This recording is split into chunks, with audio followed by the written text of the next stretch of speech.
Hello, I'm Heretic Dave, welcome to the channel, and this video is going to be a quick one on how to run your own Crusade campaign and how to sort of do it without the massive admin headache which it seems to be. So for those of you who know and who have been following the channel, you know I've been running a Tronic War Crusade campaign, which at the time of filming is coming to its close. Although if you're watching this and it's finished, well, you know, you can always go back and watch it. I'll put a link to the playlist below if you're interested.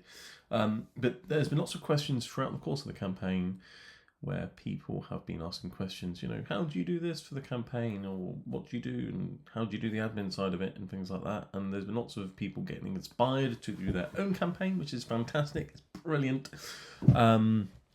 So yeah, I thought I'd just do a quick video to sort of run through how I tackle all the admin and Crusade campaign tracking and all that side of thing. But it's alright, people, it's not as difficult as it sounds. It's actually very simple and straightforward if you know how to use a spreadsheet. But it's fine, I've got a template spreadsheet I'm going to give you all for free, and you can copy that and use it for your own campaign, and it's quite easy. And I think for our games between Sir Paul of Ultramar and myself, after the game it's literally 5-10 minutes of admin and we're done, ready for the next game. It's not that difficult. So I'll go through that. I'll also run through other top tips on how to run your Crusade campaign. So for some people do start Crusade campaigns as thinking it's ultra competitive. It's not. If you want competitive, you play match play. So Crusade campaign, it's a different mindset. You're there to have fun and create a story. So it's narrative. That doesn't mean you can't try and win every game. Of course you want to try and win every game and have your hero be better than their hero, sort of thing. But there are restrictions I would advise you to put in place to stop it from becoming just another match play game, but with a different mission and upgrades. So Crusades. So before I dive right in, if you like the content, of course, smash that like button, hit subscribe, and feel free to support the channel in any way you can. You can become a YouTube channel member. There'll be videos every single week, normally battle reports, and there are lots of perks to becoming members as well. But without further ado, Crusade. Where are the rules for it? In the rule book. It's got the core rules. It's got the Crusade rules. This essentially is the book I use for Crusades, because core rules are on the 40k app, which I would advise people to use because, well, it's free, so why not use it? Or at least it was free, but I'm a member now, so on Warhammer Plus, so I don't know what you get for free these days. I don't know. Anyway, this book I use for Crusade stuff. In here it's got rules on Crusades, and it's also got a bit in here for the Tronic War Crusade campaign, which is the Tyranids Ultramarines one, with all the missions and things. There are other Crusade campaigns available from other books they've brought out. But yeah, this is the one that I've been going through. Let me flick through the book and sort of run through it very quickly. This is going to be a sort of how-to Crusade, you know, Crusade for Dummies type video. Hopefully it's useful. So yeah, there's a big page that says Crusade Rules. Find that in your rule book and then read from there. There's quite a bit of stuff to read through, but it's all right. You don't need to remember it all. You just need to get familiar with it, because as you're creating your what's it called, order of battle, which is your overall army you can select units for per game. There's rules on how to do that, and then also for your what's it called, your Crusade cards, which are essentially like your data sheets. But yes, so there's things in there that show you sort of how to do that. But to be honest, a spreadsheet's better, so I'll show you all that towards the end of the video. But yeah, so familiarise yourself with the rules in the rule book regarding Crusade. But as we're doing all the admin, you can just sort of flick through the bit that's relevant to the bit of admin you're doing. You don't need to know it all off by heart. So yeah, you get an order of battle, which is like a list of all your units in your army, and there's something called a supply limit in Crusade. I think Paul and I started at 1,000 points because the first games were 1,000-point games. Then as the campaign goes on, you can spend requisition points, which I'll get to in a minute, to increase that limit. So one requisition point gives you an extra 200-point supply limit, so an extra 200 points of stuff you can choose from for your army list. So I think at the moment we're doing 2,000 point games and our limits are around 2,400 points. So we're not picking everything on our order of battle, but we've got flexibility. So that's a thing. And then you sort of keep track of what units you've got, how much experience they've got, how many points they are, things like that. But it's on a spreadsheet. It's easy, right? And then so that's that. Crusade Cards is like data sheets, except for in addition to the normal data sheets you get for match play. That's what you use to keep track of kill tallies, experience points, upgrades, battle scars, things like that. And then there's a page here which goes through on how to earn experience points. There's a list there. You can read that in the book. But essentially, if a unit is involved in a battle, it gets some experience points. If it kills for every 3 units it kills, it gets an extra experience point. So that's good for keeping track of that. There is a page showing you what you can spend your requisition points on, whether it's to remove battle scars if you get a unit that gets a really bad battle scar you don't like, or to increase the supply limit, or to change the size of unit. So if you've got, let's say you've got a unit of 5 intercessors that start your Crusade campaign, and then later on you think, you know what, that unit's got some really cool upgrades. If only it could be a 10-man unit of intercessors. Well, it can. For requisition points, you can spend some to increase the size of a unit you already have, and it keeps all its experience and upgrades and everything else. That's quite cool. There's a bit about ranks and battle traits and honours and things, which goes through sort of what upgrades you can get and how many experience points to get to the next rank. So everything starts as battle ready, and then it becomes blooded, and then battle hardened, heroic, legendary, and so on. And then for each time it upgrades, you can get it something. So you can give it a weapon modification, or a relic, or a trait, or something. Trait is essentially another word for a data sheet ability.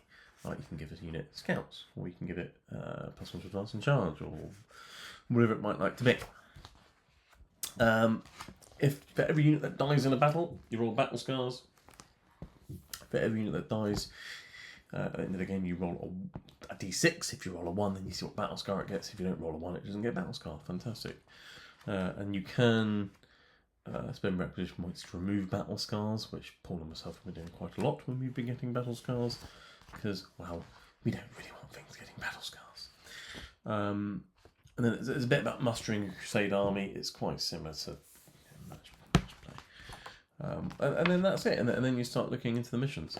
Regarding the armies, one sort of advice I would give to ensure it doesn't get too ultra competitive, because as mentioned, if you and your opponent, or opponents, depending on how many people are in the Crusade with you, if your mindset isn't to have a laugh and have fun and create a narrative, you might have some people who are like super competitive and want to win and want to bring, 3 units of Hive Guard, because Hive Guard are great again.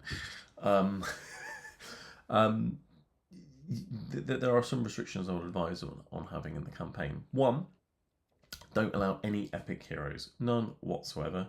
Epic heroes in Crusade can't get upgrades anyway, but it stops someone bringing along, I don't know, Magnus. Why would he be involved in this little Crusade campaign you've got going on? Or Abaddon, or Guilliman, because Guilliman's good at it right now, or Marnius Calgar, whoever. No epic heroes. For the Crusade campaign on the channel, I did make a slight exception to this because of what happened halfway through the campaign. When we started the campaign, Lieutenant Titus didn't actually have a data sheet in 40k. So Paul was just running a normal lieutenant with his Lieutenant Titus model. And then partway through the Crusade campaign, GW actually used the data sheet for Lieutenant Titus. It's like, well, we've got to use that now because he's Lieutenant Titus. So we made an exception there. So that's that. And because it's Lieutenant Titus, and before he got the data sheet, his lieutenant was getting experience and upgrades, we allowed, or I allowed Paul to, get Lieutenant Titus better. Because although he's an epic hero and he's got his own data sheet, he's not actually that great. So I was like, you know what, Paul? You can have some upgrades. He's Lieutenant Titus. He's cool. He's the man. I'll allow you to do that. But on the whole, I would say no epic heroes. Which is why I'm not running a Swarm Lord or anything, or what's he called? Death Leaper, Old One Eye, and so on. So no epic heroes is my first bit of advice for Crusade campaigns. Another is, and again, there can be exceptions. Speak to your Crusade campaign general's opponents about it. Is with the exception of battle line units, you can only have one of each data sheet, because it stops someone going, "Ooh, Genestealers are really cool in the meta right now, and so are Broodlords. I want 3 Broodlords from 3 units of 10 Genestealers in my Crusade campaign army." No, it's not about being competitive. So 1 data sheet allowed per army list, essentially. You can have more than one in your roster if you want. So, for example, in my roster, I could have a 5-man unit of Genestealers and a 10-man unit of Genestealers, but for each game, I can pick one or the other. So you can do things like that. Little restrictions that stop it becoming too samey match play competitive. You don't want someone running triple Riptides if you're Tau, for example. Like, why would you have 3 Riptides walking around in a small force? That's supposed to be narrative. You want some Fire Warriors, and you want some Pathfinders, and you want some Stealth Suits, and you want some Battle Suits, and you might want a Riptide, you might want a Devilfish. Mix it up. Use the models in your collection. If they're not great and they're not meta, it's fine. They can get experience, they can get better. You can make a unit great again. Hive card. So restrictions, I think they're key to keep it not match play samey. That's what I would advise. No epic heroes, no more than 1 of each data sheet, with the exception of battle line. So if someone wants to run 3 units of 10 intercessors, go for it. I mean, you can have many shots, but you're not going to do much damage. And battle line's fine if you're having lots of battle line. It makes sense for a narrative army. If you're running a Space Marine force at 2,000 points, you might think, oh, you know what? It's a big army of Space Marines. Of course, I'll have loads of intercessors as the frontline troops.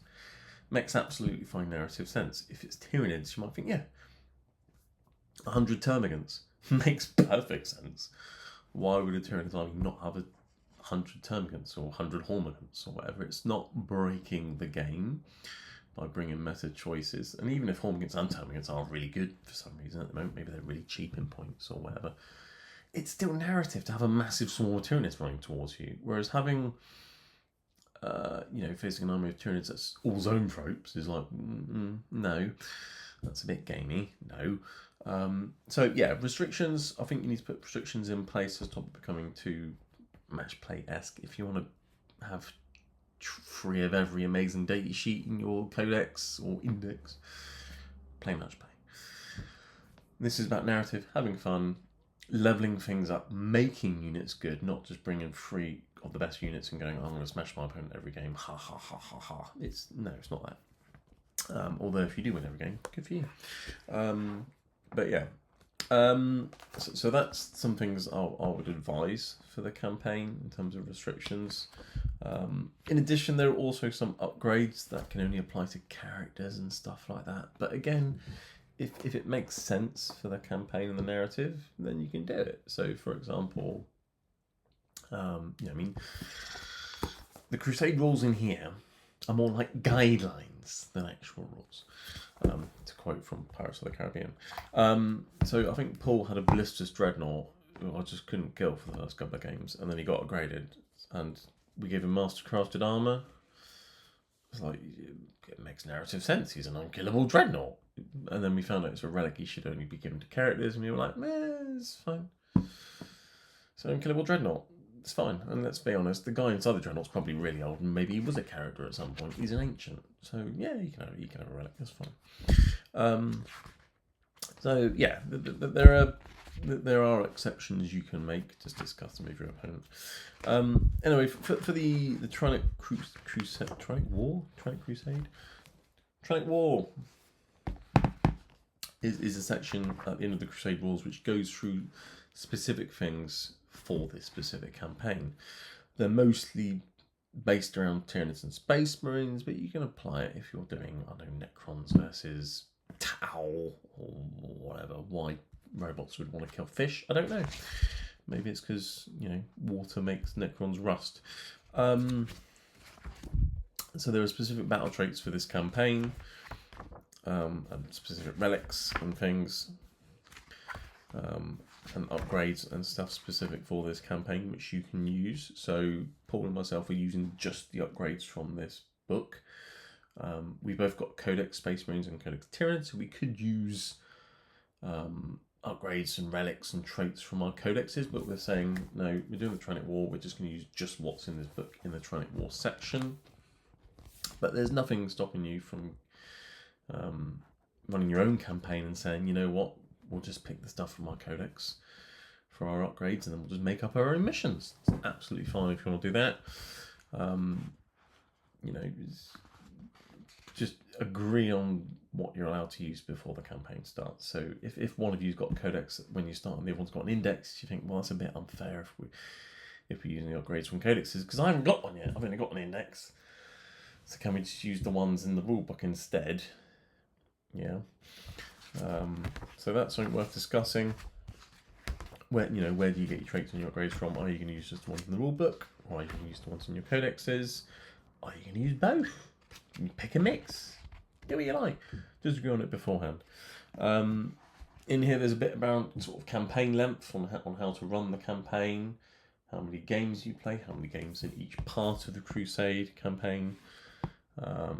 So the Tronic War Crusade campaign on the channel, I'm doing it in 3 parts. It's a trilogy of trilogies. No pun intended. So it's broken up into 3 games, and each have their own section. Whoever wins each section gets some points for that section of the campaign, and we work out all at the end. There's a bit in here about how to do that. And of course, you can apply that to your own campaign. You might do 4 parts of 2 games. 2 games. Again, it can give you ideas on how to, master the campaign, if you like, to see who wins. There are agendas in here as well. At the start of each Crusade mission, you pick agendas, which are a bit like secondary objectives, except for they don't help you win the mission. They just help you get experience points for your units in the mission. So I always like going headhunters. If a unit kills a character, it gets experience points. Brilliant. Things like that. Again, these are specific for the Tronic War Crusade campaign, but you can apply them to your own campaign. Some of them say Tyranids only or whatever, but what's wrong with doing, I don't know, Eradicate the Swarm if you're playing orcs? It's a swarm of orc boys. You can eradicate them. And you're playing Deathwatch. Yeah, cool. Kill them. They're Xenos. To get extra XP. So you can tweak those. If you're not running Tyranid Space Marines, you can tweak them, or maybe come up with your own agendas, like kill this or do that or whatever. To get extra XP for this unit. Come up with your own agendas. Have fun. Talk them through with your opponent beforehand. There are lots of cool missions in here as well. Again, they are specific to Tronic War and Tyranid Space Marine, but for example, that was called Rotting Biomass. That's got Tyranids written all over it. Rename it to something else and just play it with your Eldarian orcs, whatever. It doesn't matter. There are actually some good missions in here, and they're quite fun. They're not Tyranidy, Space Marine specific. Some of the rules sound Tyranidian Space Marine specific, but there's no reason why they can't apply to other factions. Or again, make up your own missions. White Dwarfs have always got cool missions in, although it's not a cheap comic these days. And there are missions in here for incursion missions, strike force missions, and onslaught missions. So as your campaign progresses, you can go through the missions and they get more suitable for bigger games. So really cool missions in here. Check them out, worth a look. So yeah, that's some overview of our thoughts on the channel regarding the Crusade campaign, on what we agreed to do, and it's worked out quite well so far. Some units are getting really cool, and we're using lots of different units we wouldn't normally use in a match play game. So match play, I would never go anywhere near Hive Guard because they're utterly terrible. But Crusade have made them quite good. So I've made them great again. Discuss things with your opponent, make agreements on what's allowed, what's not allowed, put restrictions in place. It seems bad putting restrictions in place, but you don't want to be tempted to go, oh, I'll go with a super meta choice right now because the points have changed. You want to remain narrative and fun and for it to tell a story. So that's a bit about that side of things. Now, let's take a look at my fancy spreadsheet, and I'll put a link to it below of the template, which you can copy and use yourself. It's a Google Sheet. Everyone should have access to Google Sheets, whether it's on your phone, computer, whatever. Make a Google account if you haven't got one. It's free. Make a copy of the template, and then it's yours, and you can add it and edit it however you want. The template will stay there for as long as I can get it to stay there, and will remain unchanged. And I'll probably copy it and tweak it again if I do a Crusade campaign in the future, because it's a template which seems to work. So yeah, let's take a look at that. Okay, so here we have my HD 40k Crusade campaign template. So I've got a few tabs here on the template. If you want to use this, just make a copy, and it'll make a copy to your own account, and then you can edit it and do what you like. This will only be shared for viewing, so people can't go and change it. It is a template, it will stay the same. So campaign tracker, this is your overall campaign tab. You can rename this to whatever the name of your campaign is. I sort of put a brief overview here of what the campaign will be. So, we'll use battle traits and relics from the core rulebook. You can say that, or you can say that you use them from the codexes or whatever. Same with weapon modifications. We mentioned what detachments we would use. I mentioned how many phases the campaign will be over. So it'll be over 3 phases. 1, 2, 3. A trilogy of trilogy. Each one will have 3 battles. I've put next to them each mission that it will be as well. How many points we'll play for that game. So that was a 1,000 point game. And then you put the result. It's 1,500 points, 2,000 points, so on. And then below you have the points of the campaign. So Tyranids won the first one, so they get 2 points. Ultramarines get 1 because they lost. Or was it 3 and 1? I can't remember. But yeah. And then the winner of each phase will get points below. So if Tyranids win the first phase, they might get, 3 points. Or something. If whoever wins the second phase might get 5 points. And so on. So that's just the generic campaign tracker. And then I've got some examples of your orders of battles and Crusade cards. So Crusade cards, here's a Crusade card. It's got everything you need for a Crusade card. So you got the name of the unit. So this is my character Broody the Broodlord. The points cost, number of Crusade points, their experience points, and their rank. The rank here is a formula in the cell which tells you the rank based on how many experience points it's got. So if he's only got 5 experience points, he's battle ready. If he's got 30 experience points, he's battle hardened, and so on. So that changes for you. Nice, easy, simple. Don't touch it. It works. In here, you just put the unit type, the war gear, and the enhancements or upgrades. And then we've got a tally of how many battles this unit's been in, how many it's survived, and how many enemy units it's killed. Basically, as you're playing a game, every time a unit kills something, just add 1 to the tally. Every time it kills something. And then at the end of the game, if it's got at least 3, you can take 3 away from this cell. So 5 would then go down to 2, and then add an experience point, because you get an XP for every 3 things you kill. So that's like a running tally. And then you can add battle honors, battle scars, things like that under here. And then, you can just copy and paste and then make another data card for your next unit and so on. So that's that. So for example, with my Tyranid army, you've got Pinky in the Brain, the little bugs, Barbara Gaunts, there's some of the Crusade cards here which show you sort of how to do it. So you can use this as a nice example to sort of show you what to fill in and where And then again, the order of battle is here. So name your force. So mine's High Fleet Kaiju. I think Sub-Order of Ultramarines was like Paul's Boys in Blue or something. But you can call your army whatever you want to call it. It's narrative. Think of a fun name for your force. If it's Tau, you might think, I don't know, Aquaman's Babies or something. Or Space Elves in Space if you're doing Eldari. Supply limit, that's the maximum things you can have in your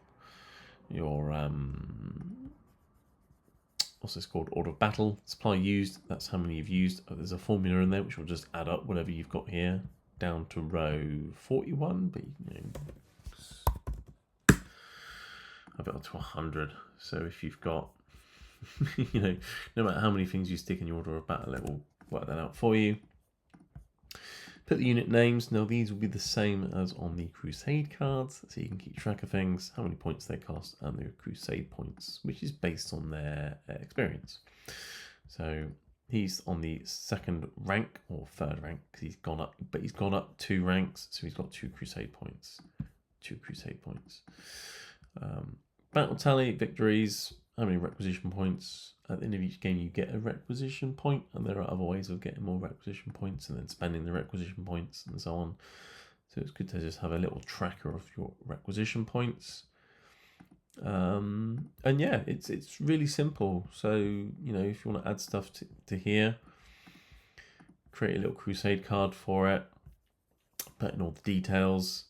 Obviously it will start off on 0 experience and it'll start working its way up. And then once you've added the Crusade card, stick it here, and then away you go. It's fairly straightforward to keep track of your order of battle and your Crusade cards, and then keep track of your campaign. It works. It's quite good. So I'll put a link to this below for view only. I will quickly show you the current Tronic War Crusade campaign one. So this is the order of battle so far for my Tyranids. This is Paul's for his Ultramarines. There we go. So yeah, we've got quite a big supply limit at the moment because we like having a bit of variety. So for example, Paul here has got a 6-man unit of Blade Guard and a 3-man unit of Blade Guard, but you can only use one of them at a time. I think he's just sticking with the 6-man for now. And he's got a 5-man intercessor squad and a 10-man intercessor squad as well. But yeah, so keeping track of that. And then again for my Tyranids, I'm pretty much right on right on the limit. But I've got some requisition points, so I could make that 2,400 points. I might do, I don't know. But yeah, and then if we look at the Crusades cards, we can see here all the upgrades things have got, how many experience they've got. So Pinky my Broodlord is heroic. He's an absolute boss. Some things have got lots of experience and some things not so much. So for example, my Sugaphage, I've used in one game. Couldn't be bothered to use them again. He's only got 1 experience point. Some things have got battle scars. I might choose to get rid of some of them. So yeah, it's quite a lot here. I've tried to give all the things little silly names, because in unit type it says what it is, and then Paul's are here as well. So we've got Titus, and then he's got Jumpy Marines. So yeah, it's Nerf gun guys for his Desolation squad. So that's sort of an example of how our one's going. So for example, the campaign tracker as well, as you can see, it's 7 points to 5 for that one, 9 points to 6 to the Ultramarines for that one, and we're going for that one. Spoilers, everyone.